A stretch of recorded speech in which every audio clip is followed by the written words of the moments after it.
Coup de feu, coup de feu. Je suis en direct d'Isla Vista, sur El Embarcadero. Plusieurs personnes ont été blessées par balles. Nous vous tenons au courant de l'évolution des événements. Un nouveau campus attaqué. 6 personnes abattues par un assassin qui tue tout le monde sur son passage. Il a tiré et j'ai senti une brise frôler mon visage. Tout à coup, on a entendu 5 coups de feu. Un nouveau cauchemar filmé en direct. Les forces de l'ordre ont été déployées. Il a volé sur 30 mètres. Il avait le visage en sang et la jambe cassée. Une nouvelle tuerie aux États-Unis.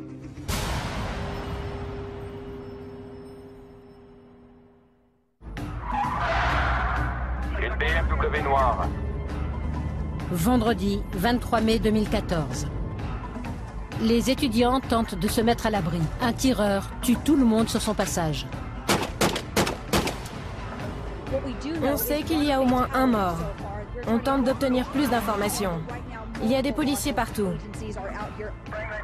Réanimation en cours. En seulement 15 minutes, 3 personnes sont tuées, 13 blessées, avant que le tueur ne retourne l'arme contre lui.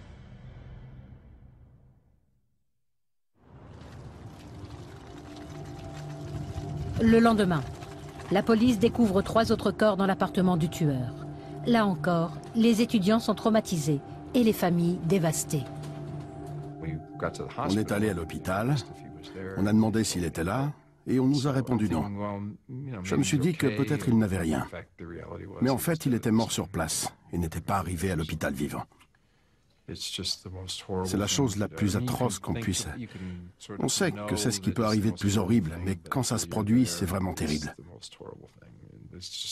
Il n'y a pas de mots pour décrire ce qu'on ressent.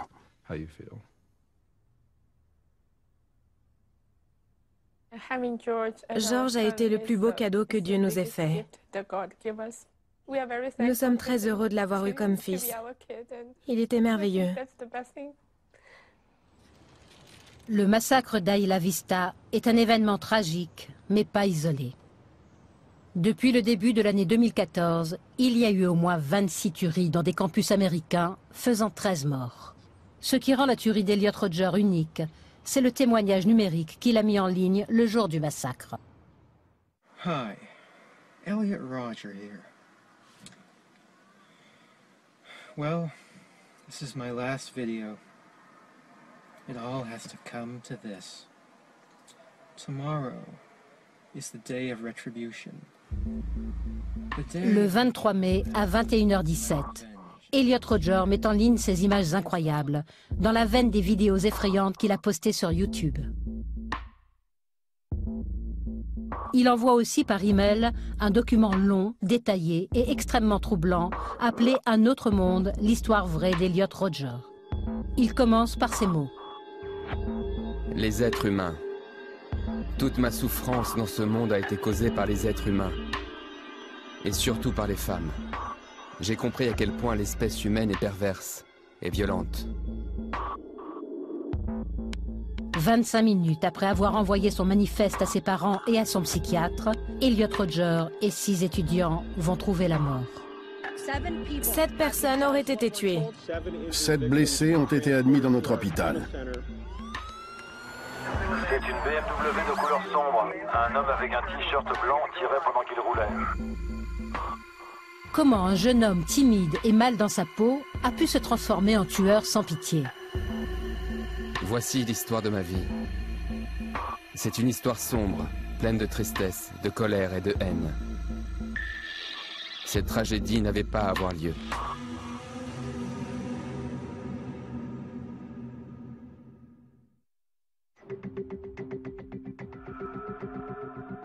Elliot Rodger est né à Londres dans une famille aisée. Il a emménagé à Los Angeles à l'âge de 6 ans. Ses parents travaillaient dans le cinéma. Il dit avoir eu une enfance heureuse. I have some very happy memories here. That's where my father taught me how to swing. It still looks exactly the same.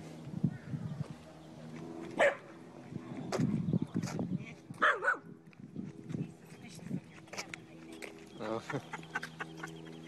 It's all right. Is he friendly? Yeah, normally he is, but he's a little worried about your camera. Oh, that's okay. Dès son plus jeune âge, il apparaît qu'Elliot Rodger a des problèmes. C'était un jeune homme qui avait du mal à s'intégrer. Il était très timide. Il ne savait pas ce qu'il fallait dire ni comment le dire. Je crois qu'à l'époque, je n'ai pas entendu le son de sa voix. Les problèmes relationnels d'Elliot Rodger le rendent totalement dépendant de ses parents. Mais leur divorce, quand il a 7 ans, détruit sa confiance en lui. Je crois que c'est ma mère qui m'a dit que mon père et elle allaient divorcer. Ma mère qui m'avait dit quelques mois auparavant qu'une chose pareille n'arriverait jamais. J'étais stupéfait, révolté, mais surtout anéanti. Tous les enfants ont des problèmes avec leurs parents. De nombreux enfants ont des parents qui se séparent ou qui divorcent, qui ont des relations difficiles ou qui se mettent avec quelqu'un d'autre. Tout ceci est normal. Lorsque quelqu'un réagit comme s'il était le seul à vivre cette situation, il faut se demander pourquoi il se considère comme une personne si spéciale. Selon le manifeste d'Elliot Rodger, son père, Peter Rodger, a tenté d'engager le dialogue avec son fils en jouant aux jeux vidéo avec lui. Mais tout ceci tourne vite à l'obsession. Le jeune garçon vit de plus en plus dans une réalité virtuelle et passe jusqu'à 16 heures par jour à jouer à World of Warcraft. Il semblerait qu'Elliot Rodger ait créé sa propre bulle sociale, sa propre société à travers ses vidéos postées sur YouTube, son jeu en réseau et même son manifeste. C'était peut-être une façon de s'évader dans un autre monde qu'il pouvait contrôler. Mais ce besoin de contrôle est ébranlé quand il voit des films pornographiques sur Internet pour la première fois à 13 ans. Voir ce film m'a traumatisé. Je n'avais aucune idée de ce que je voyais. Je n'imaginais pas que les gens puissent faire ce genre de choses. Découvrir le sexe est une des choses qui a détruit ma vie. Écouter ses camarades de classe parler de leur expérience sexuelle le rend mal à l'aise et aigri. Jalousie et envie. Ces deux sentiments allaient dominer ma vie et m'apporter beaucoup de malheur. Le sentiment de jalousie que je ressentais à l'âge de 9 ans était frustrant. Mais c'était sans commune mesure avec ce que j'allais ressentir à l'adolescence en voyant des filles choisir d'autres garçons que moi.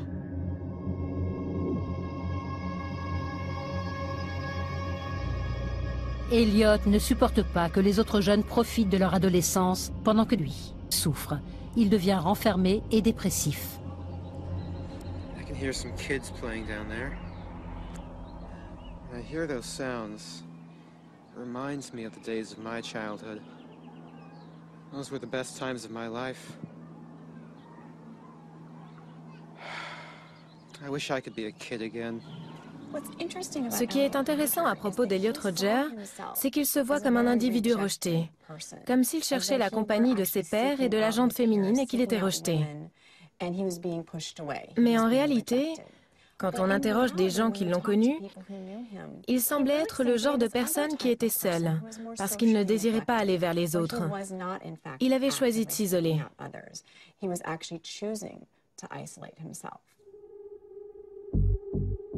Il se convainc que c'est le statut de sa famille qui le rend impopulaire.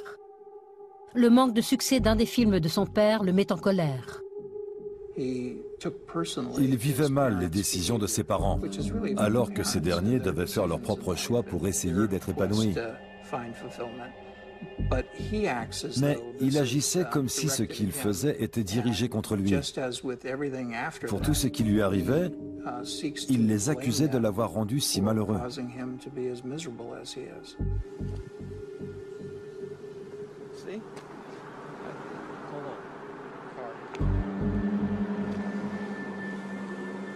Elliot cherche désormais une solution dans le glamour d'Hollywood. Il se vante d'assister à des avant-premières, comme celle d'Hunger Games, pour lequel son père était assistant réalisateur. Il tente même de persuader sa mère d'épouser un ami multimillionnaire, pensant que l'argent pourrait tout résoudre. Ses parents tentent tout pour l'aider. Coach de vie, thérapeute, traitement. Pendant tout ce temps, une colère silencieuse se développe à l'intérieur de lui.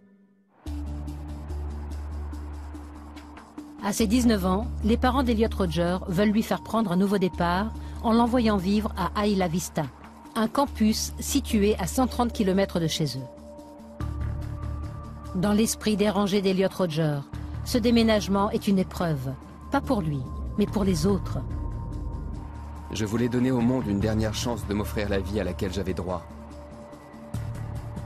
La vie que d'autres garçons mènent sans souci. Je souffre encore du même rejet et de la même injustice, même après avoir emménagé à Santa Barbara. La coupe est pleine. J'aurai ma vengeance. Hey, Elliot Rodger here. Oh, check it out. There's me. In all my fabulousness. Il se considère supérieur aux autres.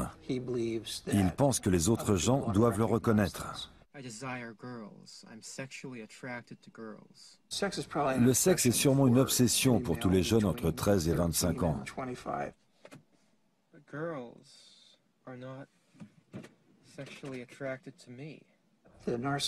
Son dédain et son attitude supérieure sont très visibles, ce qui ne manque pas de rebuter toutes les femmes qu'il a pu approcher. There's a major problem with that. A major problem.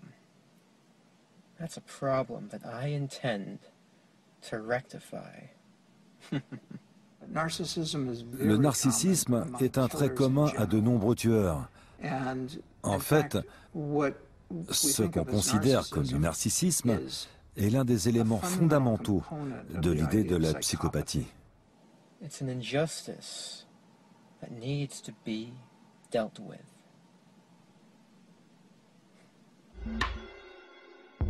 En 2011, Elliot Rodger s'inscrit à l'Université de Californie à Santa Barbara. Il y étudie entre autres l'anglais, mais il s'intéresse surtout aux filles. Il emménage au cœur du campus d'Isla Vista. À l'automne 2013, 2 étudiants de l'Université de Californie emménagent avec lui. James Hong étudie l'informatique, tout comme son meilleur ami David Wong. Ils ont tous deux de bonnes raisons d'être optimistes quant à l'avenir, mais ils croisent la route d'Elliot Rodger.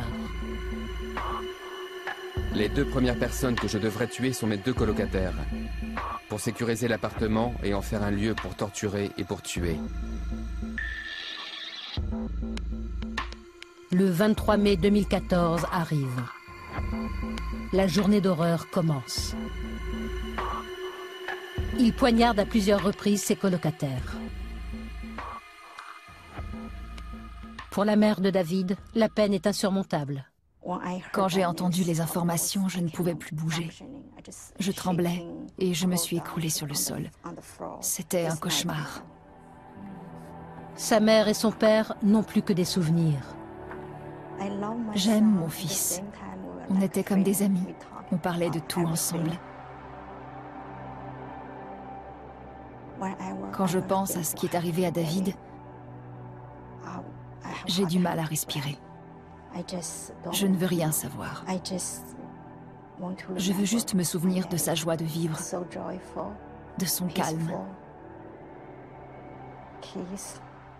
Je veux oublier cette tragédie. Ce n'est pas terminé.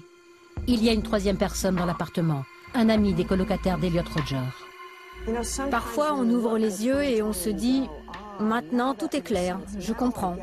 Je vois de quoi il s'agit. » Ça n'a jamais été le cas avec Elliot. Je n'ai jamais eu le moindre indice.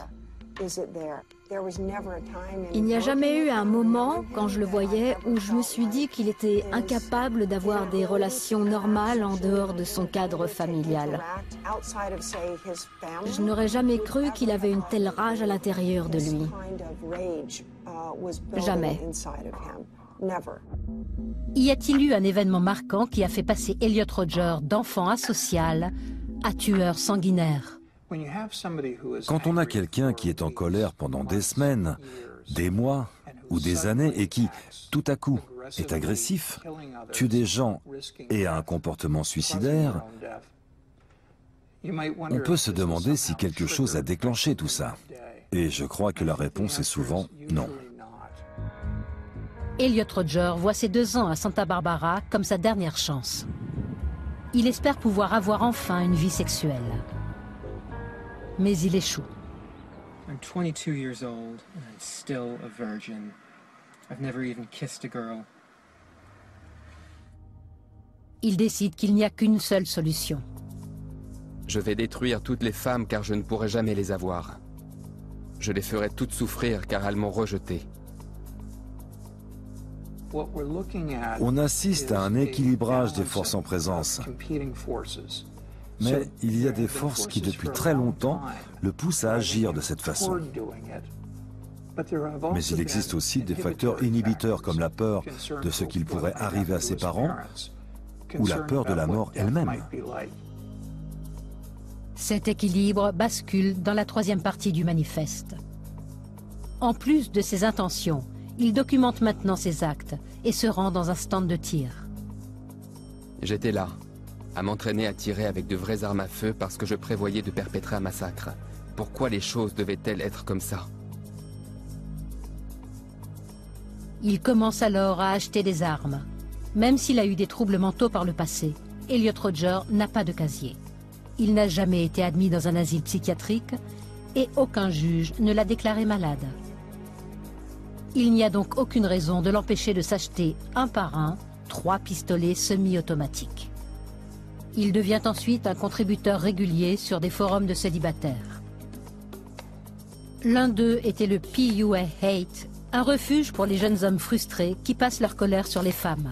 Ce forum expliquait pourquoi les méthodes de séduction enseignées par les pick-up artistes des conseillers en drague étaient une arnaque. Internet permet de se désinhiber complètement. Ça permet une grande distance entre vous, les choses que vous dites et les gens à qui vous les dites. Le côté le plus horrible et incontrôlé d'une personne peut s'exprimer, et ensuite cette personne fait comme si de rien n'était, et se comporte comme si ce n'était pas elle. La lecture de posts sur ce site me confirme de nombreuses théories sur le fait que les femmes sont mauvaises et perverses. C'est comme une chambre de réverbération, ça résonne de plus en plus. Les autres racontent leurs anecdotes et leurs échecs et ça devient une sorte de boucle de rétroaction. La validation des opinions extrêmes d'Elliot Rodger et sa collection d'armes grandissantes suggèrent que le jour du châtiment est inévitable. Mais il espérait, le 20 juillet 2013, qu'il puisse y avoir une autre solution.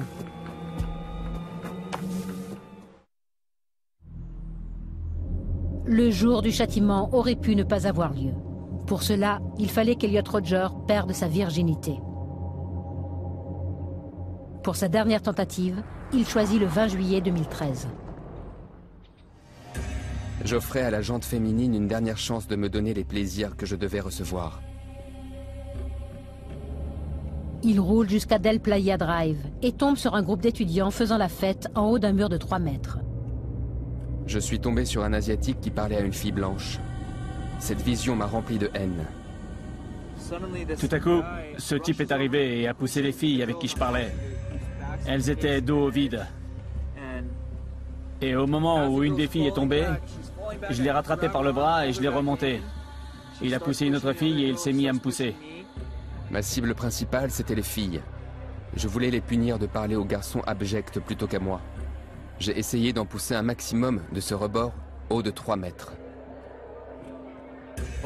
Je protège les filles et en même temps je me protège et je tente de le repousser. Et tout à coup, il tombe. Malgré une blessure à la jambe due à la chute, il revient chercher ses lunettes de soleil et se fait frapper par un autre fêtard. Il rentre chez lui, chancelant, et son voisin tente pendant plus de 3 heures de le calmer. Je lui parlais pendant 5 minutes et il me répondait par une phrase. Ensuite, je lui reparlais pendant 5 minutes et il me disait une autre phrase. Je leur ai donné une dernière chance de m'accepter, de me fournir une raison de ne pas les détester, et ils me l'ont renvoyé en pleine tête. Il était extrêmement sensible. Je le revois très bien dire « Je vais tuer tous ces enfoirés et ensuite je me suiciderai ». Cette colère vient du fait que le monde ne leur donne pas ce qu'ils voudraient. Et au lieu de reconnaître une quelconque responsabilité là-dedans, ils reportent la faute sur les autres. Elliot Rodger n'y est pour rien. J'ai été trop clément. Le jour du châtiment est arrivé. S'il n'avait pas focalisé son esprit sur le fait de ne pas avoir trouvé de partenaire sexuel ou sur le rejet qu'il subissait, il aurait trouvé autre chose. Il aurait été question d'un autre désir insatisfait. Le jour du châtiment est fixé. Ces actes doivent être expliqués pour la postérité. Il commence à faire des vidéos. I don't understand you girls. It's like your sexual attraction is flawed. It's perverted. En avril 2014, certaines vidéos sont mises en ligne. You should be attracted to guys like me. Beautiful, magnificent guys. Les vidéos sont signalées à la police, sûrement par un spécialiste du comportement. 3 semaines avant le jour du châtiment, la police se rend à son appartement. Il les persuade qu'il n'y a aucun problème. Lorsque les gens sont très malades, et je ne dis pas qu'il l'est, mais même les gens qui sont psychotiques peuvent se reprendre pendant 3 minutes pour faire croire à la police qu'ils ne sont pas dangereux. S'ils avaient demandé à fouiller ma chambre, ça aurait mis un terme à tout ça. Pendant quelques secondes, j'ai cru que tout était terminé. La norme standard pour enfermer un malade mental aux États-Unis, y compris en Californie, est un niveau élevé de danger imminent pour soi et pour les autres. Pour atteindre ce seuil, il y a des critères. Il faut que quelqu'un ait une arme en main, ou en ait une, durant les 24 heures précédentes, et qu'il est menacé de tuer. La police part sans trouver les armes ni le manifeste révélant comment il comptait les utiliser. La veille du jour du châtiment, je commencerai la première phase de ma vengeance. Je tuerai autant de gens que je pourrai autour d'Isla Vista. En les attirant dans mon appartement sous un faux prétexte. Elliot Rodger supprime ses vidéos. Il les remet en ligne à l'aube du 23 mai 2014. C'est le premier acte du jour du châtiment. Après avoir tué ses 2 colocataires, sa victime suivante est un de leurs amis, George Chen, qui vient souvent leur rendre visite. Il a 19 ans, il étudie l'informatique et consacre la plupart de son temps libre à des œuvres de charité. Il est poignardé à plusieurs reprises. Son père se rappelle leur dernière conversation téléphonique, 9 jours avant le drame. La dernière chose que je lui ai dite avant de raccrocher, c'est « Tu sais, George, papa t'aimera toujours. » Et il a répondu « Je t'aime, papa, et j'aime aussi maman. » Et je lui ai dit « George, je t'aime très fort. » À chaque fois que j'appelais George, il était toujours très gentil et finissait la conversation en disant « Je t'aime, maman ». Il me demandait toujours comment s'était passée ma journée. Il était adorable. Il n'avait jamais de problème. Il était heureux de vivre. Après avoir tué les 3 amis, Elliot Rodger se prépare pour achever son jour du châtiment. D'autres morts sont à venir. À 21h17, il met en ligne sa dernière vidéo. You will finally see that I am, in truth, the superior one. The true alpha male.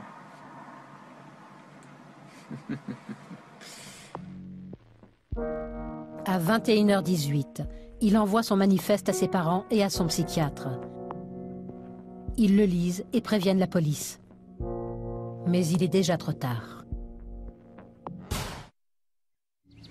I'm up in the hills in Montecito right now. It's truly a beautiful day. But, as I've always said, a beautiful environment is the darkest hell if you have to experience it all alone. Peu après avoir mis en ligne sa vidéo, Elliot Rodger débute son jour du châtiment.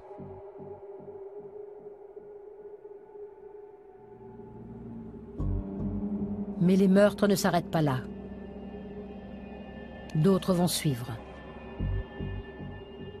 Il s'apprête à faire un carnage. I hate all of you.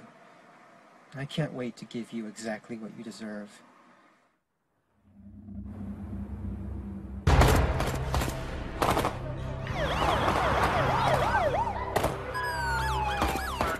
Coup de feu.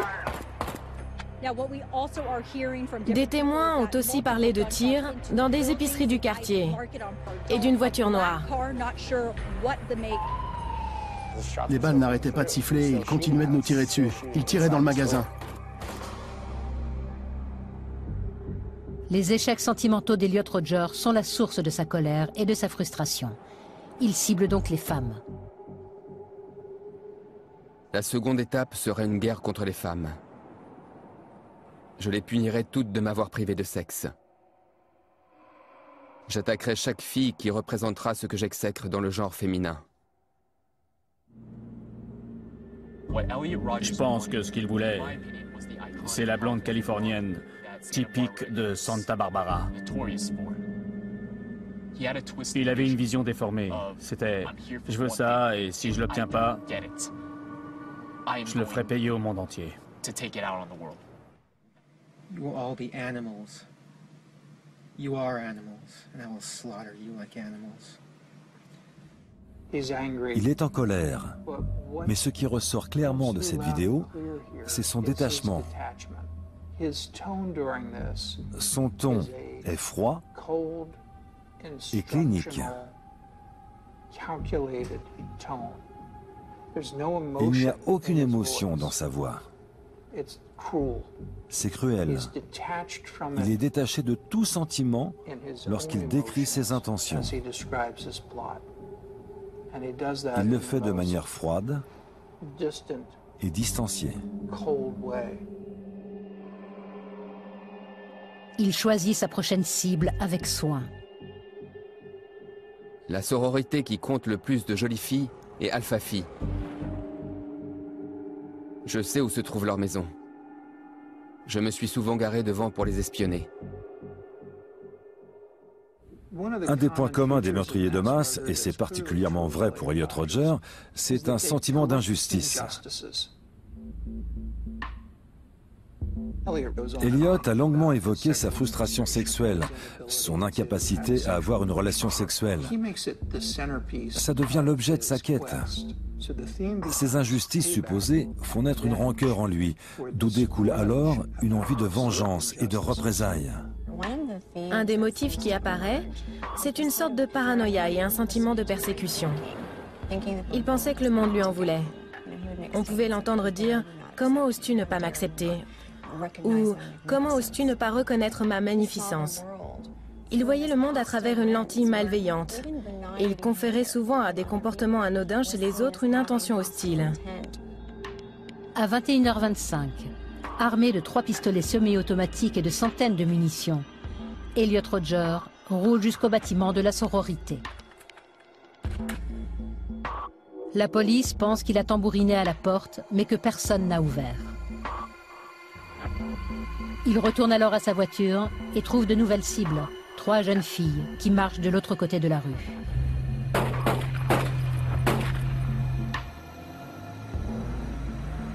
Veronica Weiss, une première année de 19 ans, et Cathy Cooper, une étudiante en histoire de l'art de 22 ans, sont tuées sur le coup. Bianca de Kock est touchée à 5 reprises, mais survit. On a entendu des coups de feu. Plusieurs unités ont été déployées. Il peut encore aller au bout de sa mission en tuant cette belle jeunesse qui le rejetait, et ce, même s'il n'a pas pu franchir cette porte pour tuer le groupe qu'il avait ciblé à l'origine.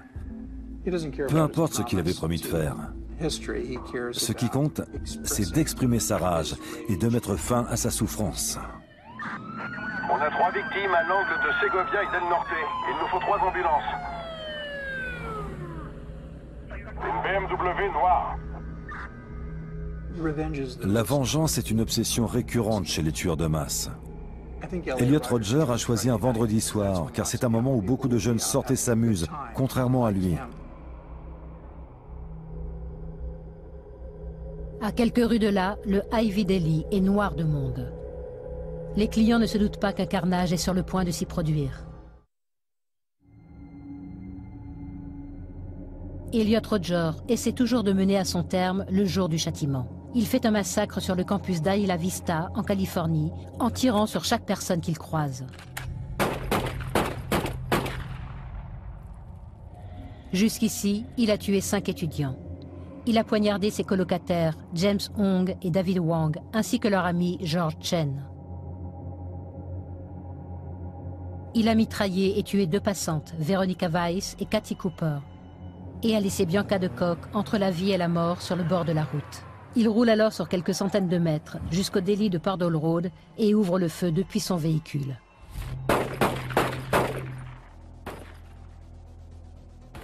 Les clients se mettent à couvert alors que les balles fusent. Dylan Fontillas y était. Ça s'est passé très vite. Je suis entré et les premiers tirs ont retenti. Là, la vitre s'est brisée et on s'est tous jetés par terre pour sauver notre peau. Dylan et une femme qui se tenait près de lui sont passés à 2 doigts de la mort. Des balles les ont frôlés avant de s'écraser sur la vitre d'un réfrigérateur. J'ai pas vraiment entendu les tirs au début, mais j'ai entendu la vitre se briser.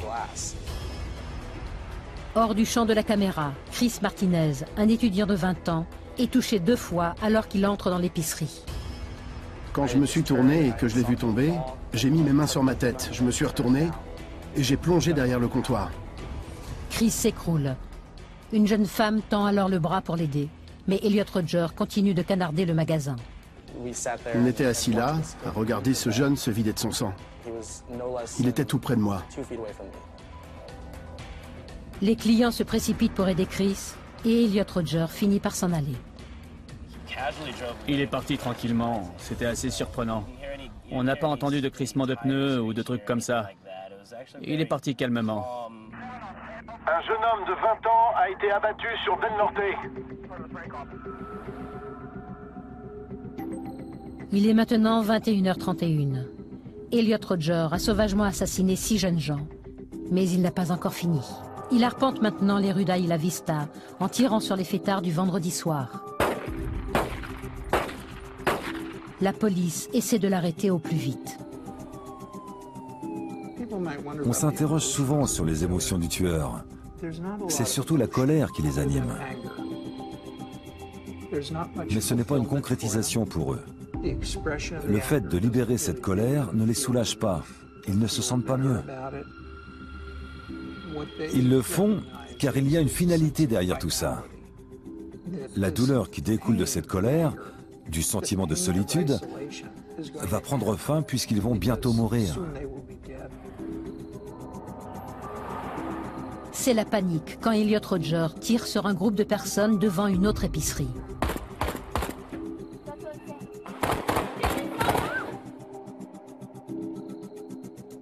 Les habitants du quartier filment la scène, pendant que des gens entrent dans la pizzeria d'à côté pour se mettre à couvert.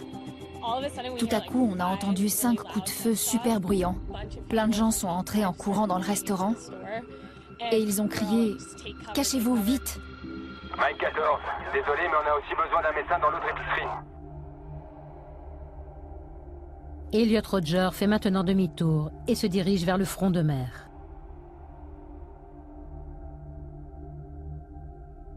Ciara Swartz, une étudiante, parle de sa rencontre avec le tueur. Il a levé un petit pistolet noir et au début je pensais que c'était un pistolet factice et je lui ai crié « Hé, tu fais quoi ?» Alors j'ai fait demi-tour et je suis partie de l'autre côté et là il a tiré. J'ai senti une brise frôler mon visage et je me suis dit « Putain de merde !» Bien reçu. On nous signale aussi une victime blessée à la tête à l'angle de Del Playa et Del Sur. Appel à toutes les unités. Qu'il s'agisse de morts ou de blessés, les policiers doivent s'occuper des victimes, toujours plus nombreuses. Ils appellent des ambulances. Mais ces dernières ont ordre de ne pas bouger avant la fin des tirs. Tout est en place sur El Coleyo. Je répète, El Coleyo. N'entrez pas sur Isla Vista. Mike 23, on a 2 morts et un blessé à l'angle de Segovia et Del Norte. Mike 14, on a besoin d'un médecin de toute urgence.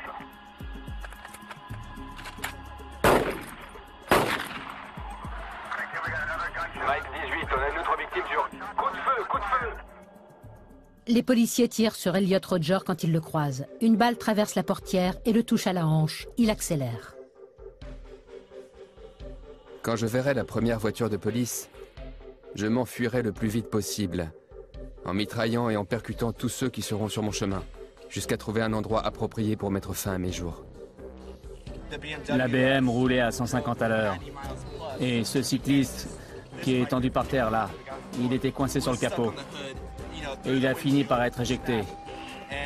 Il a volé sur 30 mètres. Sur 30 mètres? Oui, peut-être plus. Son corps était accroché à la voiture et il est resté un bon moment dessus. Le cycliste a miraculeusement survécu. 15 minutes après le début du massacre, le véhicule d'Elliot Rodger s'encastre dans des voitures en stationnement. Il sera sa dernière victime. Je suis sur les lieux de l'accident. Le bureau du shérif vient de m'informer qu'il tenait le tireur. Il est décédé lui aussi. Elliot Rodger a mis fin à 7 vies en comptant la sienne et a blessé 13 personnes. Mais en sortant son corps de la voiture, les policiers mettent la main sur 400 cartouches.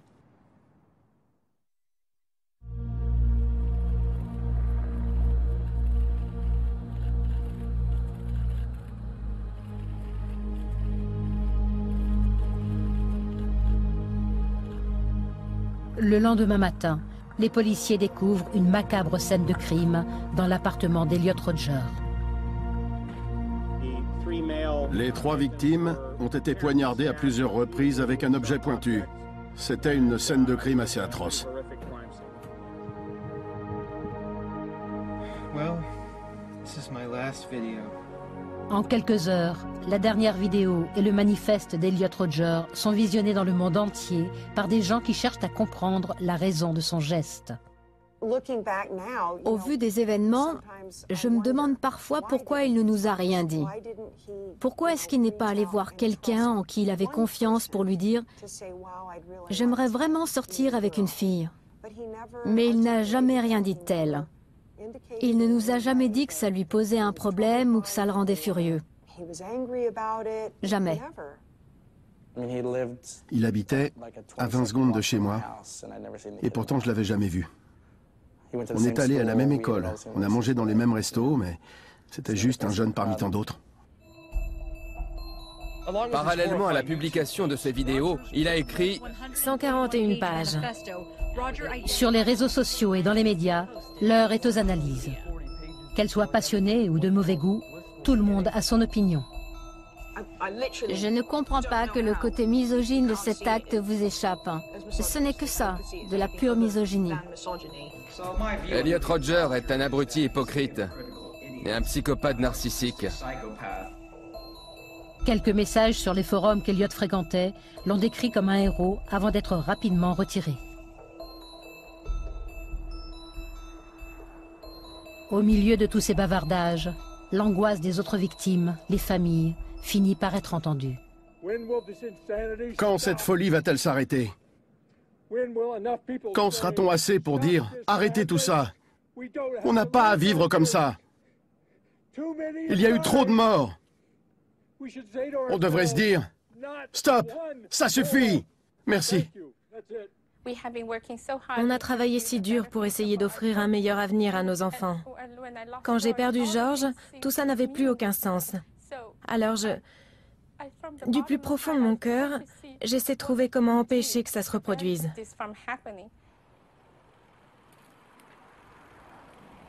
Les parents d'Elliot, Chin et Peter Rodger, ont publié un communiqué. Nous pleurons pour les victimes et leurs familles. Nous sommes effondrés à un point que nous ne pouvions imaginer.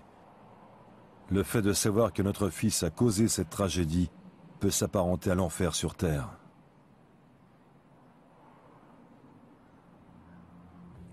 Au lieu de détruire l'humanité, comme l'espérait Elliot Rodger, son terrible geste a rapproché les gens à Isla Vista. Dans des moments comme celui-là, c'est facile d'accuser certaines personnes ou certaines organisations. C'est aussi facile de rejeter la faute sur ceux qu'on estime responsables de quelque manière que ce soit. Mais si on parvient à se rassembler pour propager l'espoir, la gentillesse, la paix, et la compréhension, alors peut-être pourrons-nous dépasser cette tragédie et bâtir une communauté plus positive.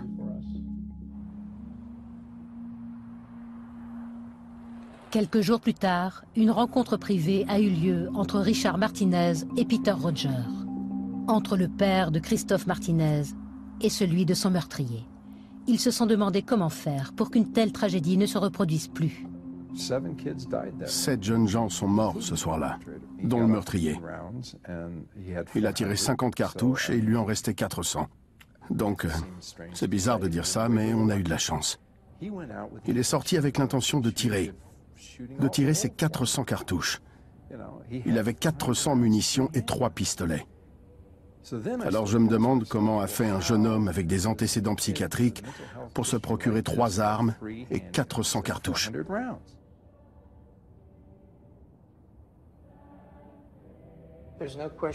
Pour moi, il est clair que dans une société qui partagerait ces données, qui permettrait aux forces de l'ordre d'utiliser sereinement ces données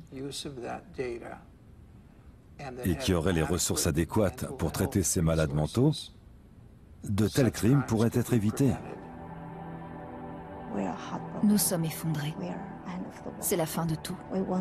Nous voulons que David, James et George soient les derniers. Que ça n'arrive plus jamais.